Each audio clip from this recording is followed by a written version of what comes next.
Life Over Coffee. Conversations for Transformation.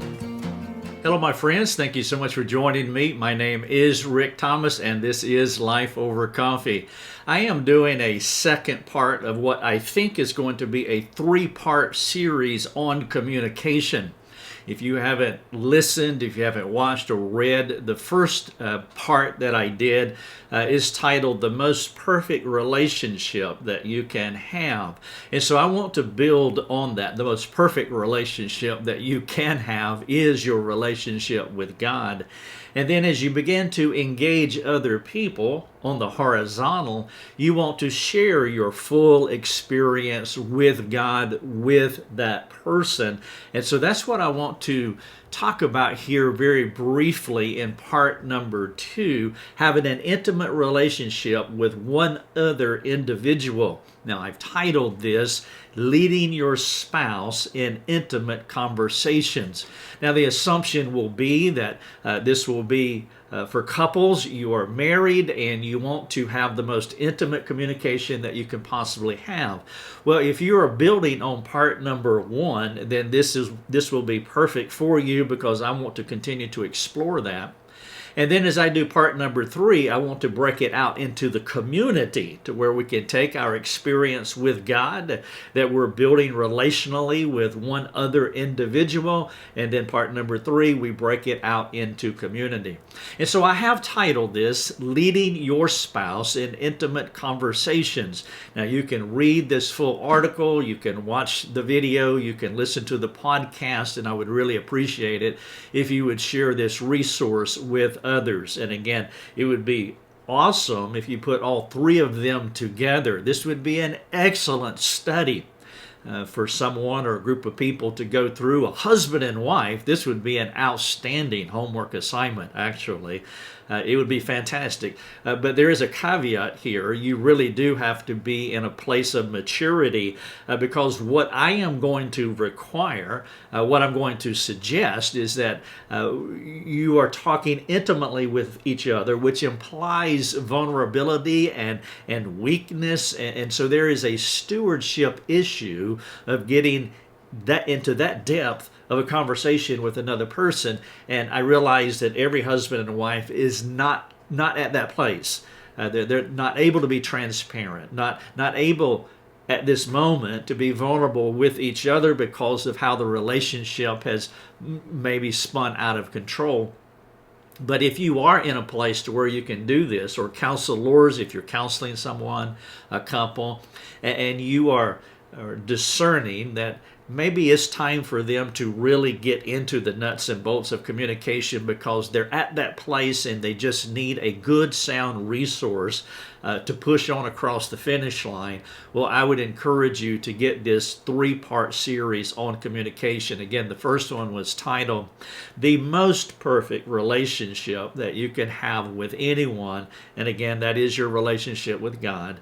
This is part number 2, Leading Your Spouse in Intimate Conversations. And so now what you want to do is you want to take your relationship with God and you want to share it with your spouse. I want to get into that in just a moment. But I have an appeal for that all of you can participate in. And so I want to ask a question, and it's a 2-part question. And so you pick how you can participate in this appeal. 1, we need people supporting our ministry. Our product, our resources, we give away. We give them away freely, and I want you to do that. I really do. I want you to share them with 1,000 of your closest friends, and that is a huge, it's a huge source of encouragement. But more importantly, I believe in what we are doing here, and hundreds and thousands of other people do also. And so I know that these resources work, that God is using them and He's blessing them. And so we do want you to share them.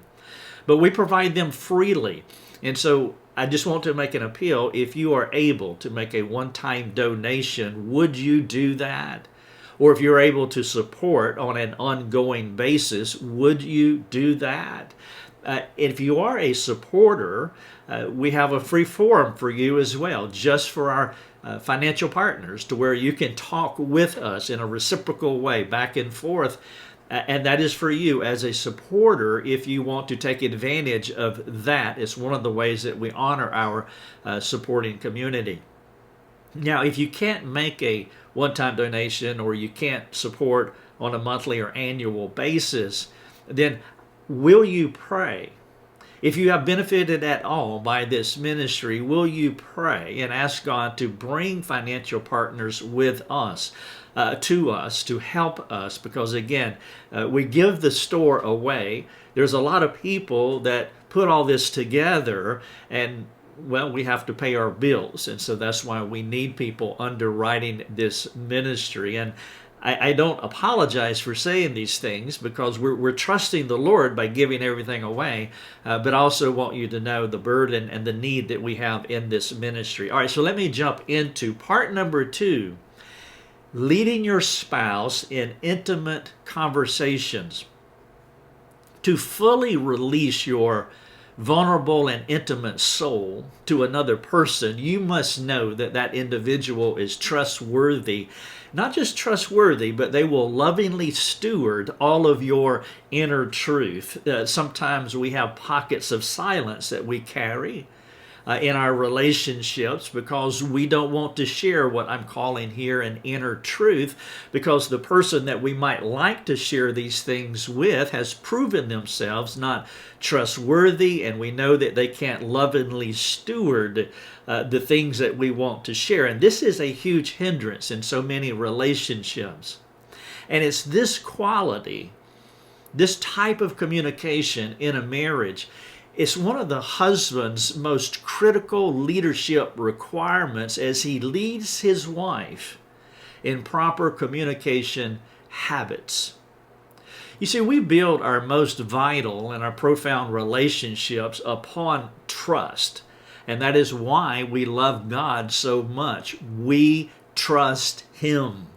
Trust is why we share with Him our deepest, our darkest thoughts, because we know that God will never condemn us. God will steward. He is trustworthy, and He will steward our most secret thoughts. God provides a template for us to follow, to break down communication barriers so that we can enjoy the riches of intimate communication. You see, trust is why we're okay with the Father's corrective care when we sin, because we know that He loves us. You remember Hebrews 12:6, whom the Father corrects, He loves. He loves His children, and we receive His correction out of that bank of love. His corrections flow out of His unending and unstoppable love for us. This kind of love gives Him an all-access pass into our lives. He is the unique and perfect example to follow regarding relationship making. He is the person that we want to emulate. It took me a while to understand this regarding our marriage because I did not fully realize the importance of what I call the for us clause in the gospel. You remember what Paul said in Romans 8:31, if God is for us, who can be against us? I call that the for us clause in the gospel. If God is for you, who can be against you? And then Paul went on to explain what being for us meant as he doxologized about the gospel. He said this, He who did not spare His own Son, but gave Him up for us all, how will He not also with Him graciously give us all things? Now that's just Romans 8:32. He continued to doxologize. Do you see what Paul did? He connected how the Lord is for us to a practical outworking of the gospel. We can take this attitude of for us. He doesn't condemn us. He sacrifices for us. He dies for us. He's for us. And now we can live out that gospel truth practically. He said the Lord was for us. And Paul proved his point by reminding us that the Father sent His Son, His one and only Son, to die on the cross to save us. And if a person is willing to die for you, you can rest assured that He is for you. He loves you inexhaustibly. And if He is for you to that degree, you know He can be trusted. The essential requirement to release your vulnerable soul to someone fully. And that is why we are willing to release our vulnerable souls to God fully, because He's not only for us, but that for us clause is impregnated with so many gospel realities of Christ coming and living and dying and ascending, taking on our sin, giving us an alien righteousness, and never condemning us but fully accepting us. This kind of gospel connection to your everyday life is not what I demonstrated to my wife in the early years of our marriage. I am not saying that I was a tyrant. And though we had many, many great times together, I was not fully and practically in tune with what it meant to be a gospelized man, as I have been describing. Yes, I was for her because nobody else would dare to mess with her. It's kind of like siblings, you know. A brother will mess with his sister, but nobody else will mess with her. So you could say that he is for her in a most shallow way. But I was not for my wife in the way that the Lord was for me. And it's this gospel lack in my life that gave her pause when sharing her innermost thoughts and struggles with me. I was not trustworthy, not to the degree that I needed to be to release her from fear while inviting her to share with me in an open and vulnerable way. I had left just enough questions in her mind to make her wary of letting me fully into her world.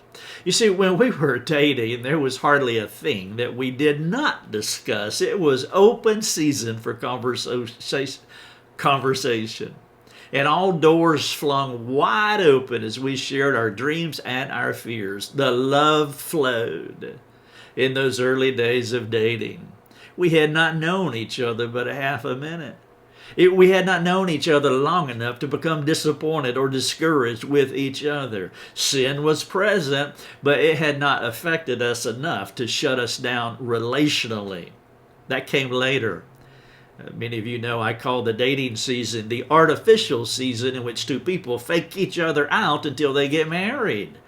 Every day in the dating season is a reboot as you let your girlfriend go at the end of the day, and you go to your place, she goes to her place, and then you connect the next day. Every day is a reboot. Every day is great. But we tied the knot, and Lucia and I entered into a 24/7 relationship. The doctrine of sin became more and more of an issue. We were ignorant. We were two people in love with no sin plan. And that was really the problem. In love is great, but you have no sin plan. There's no plan when sin enters into your relationship. There's no way of talking about it, getting rid of it. And because we could not get away from each other, we could no longer keep our sinful ways masked from each other. Without training to wage war biblically, we waged war according to the flesh. Not a good idea. Let me give you just a few of our first fighting techniques, some of the tools that you might find in any ungodly toolbox. This is what I mean by fighting according to the flesh. Here are some of the tools: accusing, anger, arrogance, blame, condemnation, criticalness, accusing, frustration, grumbling, guilt, justification, lack of confession, manipulations, pouting, rationalizations, selfishness, self-righteousness, shame, silent treatment, brooding, and unforgiveness. Those were just some of the tools. That's not an exhaustive list of all the tools that we use from time to time as we looked into our ungodly toolbox. And it says, oh, I will just pull brooding out today and I will use that. Can you imagine any of these characteristics, they create distance in a relationship with no possibility of biblical koinonia, biblical fellowship, biblical participation, biblical communication. And to further complicate matters was my unwillingness to own the crimes that I committed in the marriage. And that is where we were. We were religious, but we were distant. On the surface, we went to church, and I put that in air quotes, because technically you can't go to church. We are the church. And so on the surface, we went to the church meetings, the various church meetings. We were religious people in the proper sense of that word. We did ministry things. We prayed and read our Bible each day. But there was distance between us, imagine it. We both had independent relationships with the Lord. Relationships that did not intersect with each other. It is possible to have made it to the end of our lives and still be together. It is possible. Still be in church and still do ministry things in some way, shape, or form. I do not think those external activities would have changed much, even though our spiritual lives were like two ships passing in the night. There was no connection at the deepest and richest parts of our lives. How sad when you cannot share your most treasured experience with the person you married. The Lord is a fantastic gift, but not mutually enjoyed. Like a couple sitting in bed, playing video games on their devices with people around the world, but not playing with each other. I shared my experience with my friends. Lucy shared her experience with God, with her friends too. But we did not have a shared experience with God, with each other. We could not connect at that soul level. The depth of our God talk was talk about churchy things and churchy people. But when it came to each other, we lived happily on the outside, but spiritually lonely on the inside. And initially, I was offended that she would have spiritually intimate relationships with other people. This is how dumb I was. And as the Lord began to open my eyes, I began to see how I had set the tone for that kind of environment in our home. She did not shut down like that at the beginning of our relationship. No, dating, the love flowed. We shared everything, the good and the bad and the ugly of our lives. Lucia was open with me, and she longed for me to lead her into more openness. Of course, I had no clue about such matters, and so when she disappointed me, I responded with various forms of anger, harsh words, silent treatment, accusations. I did not realize how my insensitivity perpetuated darkness in our home. Each unkind word was like a paper cut on her heart. And rather than owning my unkindness, I continued to wax on with my eye for an eye responses to her. Most Christian women want their husbands to love and lead them well. They want to be vulnerable. I have described it to many couples like a person walking up to you with their heart in their hands, reaching it out to give you. Imagine standing there with another person's beating heart in your hands. That is the fragility we live before the Lord, knowing that He could stomp us out in a moment, yet we are willing to come to Him in that kind of vulnerability because we trust Him. He is for us. A wife will never do that with her husband if he has a proven track record of not being entrusted with the high honor of stewarding her heart. And that is what finally dawned on me. That is what I began to own. I had not created an environment of grace in our marriage. We were physically intimate with each other. We loved each other. We continued to do a lot of fun things together. But there was a no trespassing sign on her heart, and I was the one who put it there. So as you begin to process out of this, if you're in this situation, this is what we did to process out of this. I'm talking about repentance is what I'm talking about. You see, biblical fellowship, koinonia, this kind of biblical communication, it is sharing your most profound and intimate relationship, which is your relationship with God. It is sharing your relationship with God with another human. And that is what biblical koinonia is. Now, there are two parts to your relationship with God. There's a good side and there's a bad side. There's a light side and there is a dark side. There are positive aspects in your life where you are appropriating the Lord's grace and you're living in the strength of His victory through the resurrection. But we're not sinlessly perfected. There are other areas in your life where you have not yet applied the Lord's grace, where you're struggling. You haven't gotten over or through this bad habit. You're still stuck, somewhat caught in certain areas. That's the dark side. That's the bad side. But that is the full relationship that we have with God, both good and bad. He's still working on me. Biblical fellowship with another human being is when both people can share both sides of their experience with the Lord, the good and the bad. Trust is the key to living in this kind of fellowship. Can I trust you to steward my deepest vulnerabilities? Now, this doesn't happen on day one of marriage.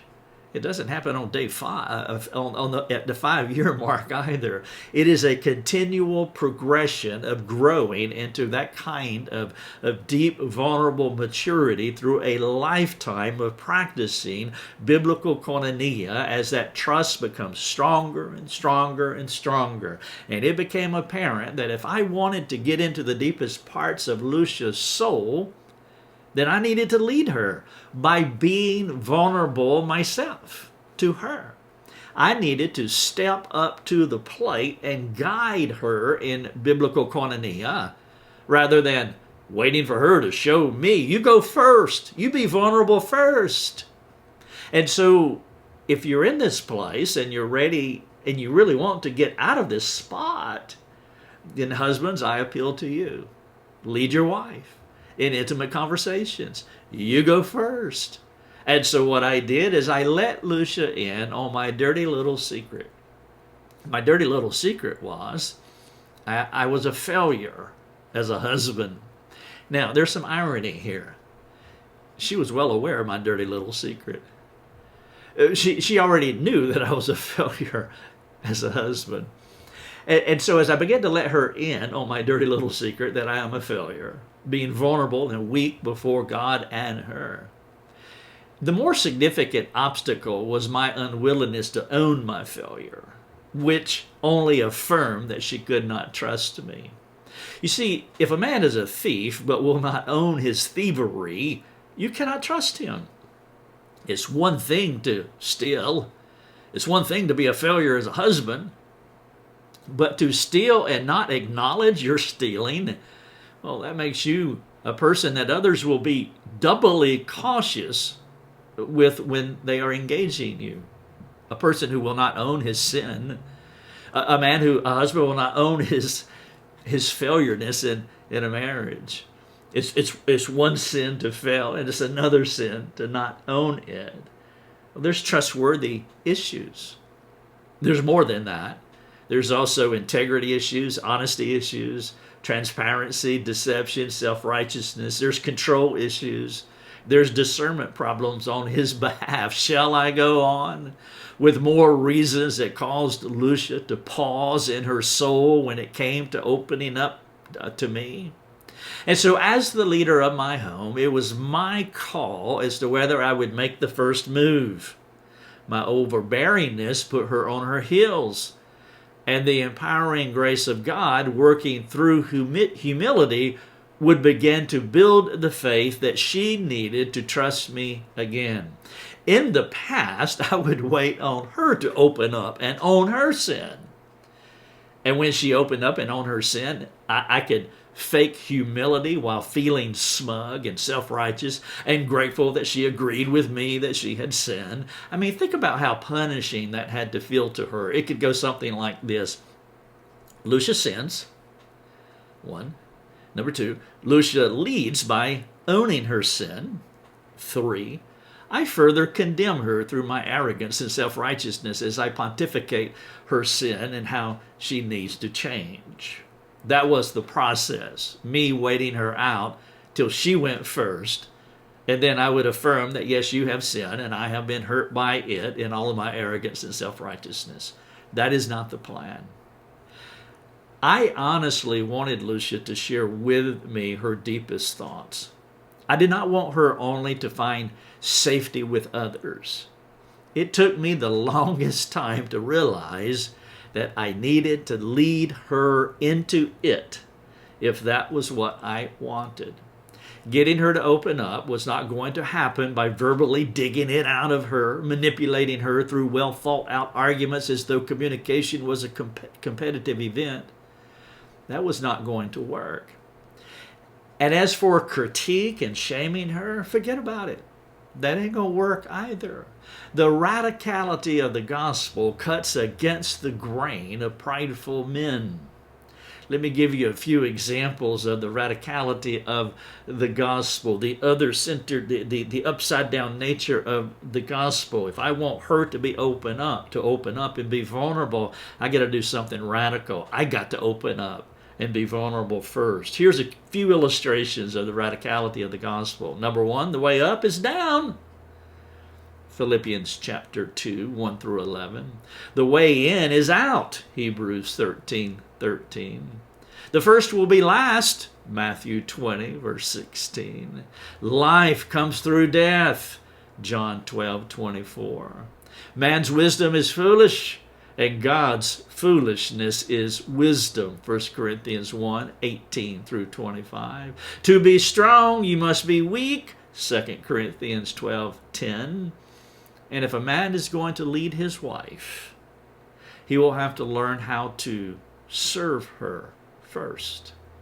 If koinonia is the goal, then open the door of your heart and invite her to your authentic self. Please give her a tour. Do a walkthrough, articulating your failures, your fears, your weaknesses. Let her see and experience your vulnerability. Lead in humility. I've titled this, Leading Your Spouse in Intimate Conversations. This is part 2 of what is going to be a 3-part series. If you haven't read or watched or listened to part 1, it's titled The Most Perfect Relationship You Can Have. I think that's it. And again, this one, part number 2, Leading Your Spouse in Intimate Conversations. And then I'm going to come back with a part 3 as we break this out into the community. Imagine that if a husband and wife really get this and they're having that kind of koinonia, now they are partnered together and they can begin to impact their community with that kind of vulnerability and transparency. Everybody is not going to buy into that. That community will not be large. The requirement is too hard. You're dying to yourself. But as I said in in part 1, that if you die with 2 or 3 or 4 of these kinds of people, you'll be one of the wealthiest humans in the world. So before I wrap up, let me get into the call to action. I want to give you 5 questions, men, that you can share with your wife. This is just a suggestive way for you to consider how to approach this type of communication in your marriage. Now, if this kind of communication has not been the norm for you both, husband, it may be helpful if you prefaced these questions with something like this. Now, you don't have to do this verbatim. In fact, I would encourage you not to, because it needs to be your words. But if you don't have a habit of transparency and vulnerability before your wife, then maybe you need, before you ask her, before you get into these deeper questions that I'm going to share with you, maybe you need to say something like this: honey, if you ultimately knew I would not defend myself in any way or retaliate, how would you respond to these questions? Now, you're free to answer in any way you want to, and I will not defend myself. I will not correct you. I will not try to manipulate you into my way of thinking. I also will not bring this conversation up in the future in a punitive way. I hope for you to experience the grace of God in your life so it will release you to help me in areas where I have failed. That's the preface. If it's not been your habit and experience to have these kind of deep and vulnerable conversations with your spouse, do not say this if you don't mean it. The words that I just shared with you are not a technique. If you have a change of heart, and if your words are true, then here are some biblical fellowship starter questions as you share your thoughts about yourself with your wife while drawing her out to give you her input. So you can consider these questions your starter pack of biblical fellowship questions. And so, number one, what is one area of your life where you regularly fail and cannot gain victory? What is one area of your life where you regularly fail and cannot gain victory? Talk to your wife about this area, leading her to a conversation while asking her for help. That's a big question. Number two, what is one way you have failed her? Talk to her about this, seeking her forgiveness and asking how you can more effectively serve her. So what is one area where you have failed her? And as you talk, ask for forgiveness as she clarifies, as she answers, as she shares her vulnerable heart with this most vulnerable question. And so draw her out, ask for forgiveness, and then ask her how you can more effectively serve her. Number three, what is a fear that you have? Share that fear with your wife. You hold your heart in your hands while reaching it out for her loving stewardship. And then number four, ask your wife to give her perspective on one of your blind spots, a thing you may not be able to see. Draw her out, appealing to her to help you see what you cannot see at this time. That's why you want to preface this conversation with, honey, you're absolutely free to answer this in any way, and I'm not going to react in any punitive way against you. I want us to engage in vulnerable conversations, and I'm going to lead by being vulnerable with you. Number five, this is the last one, and then the pain will be over. Ask your wife if she feels like you are for her. The for us clause of the gospel in Romans 8:31. Draw her out, appealing to her to use specifics to explain her answer, whether she thinks you are or are not for her. I have titled this, Leading Your Spouse in Intimate Conversations. Please jump on part number 1. I'll have part number 3 as well, and use this as a homework assignment for those who are that serious about this kind of conversation.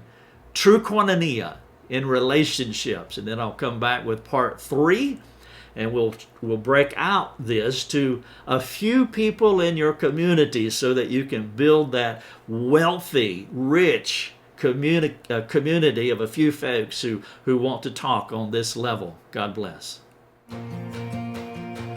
Thanks for joining us. Learn more and get access to other resources at lifeovercoffee.com.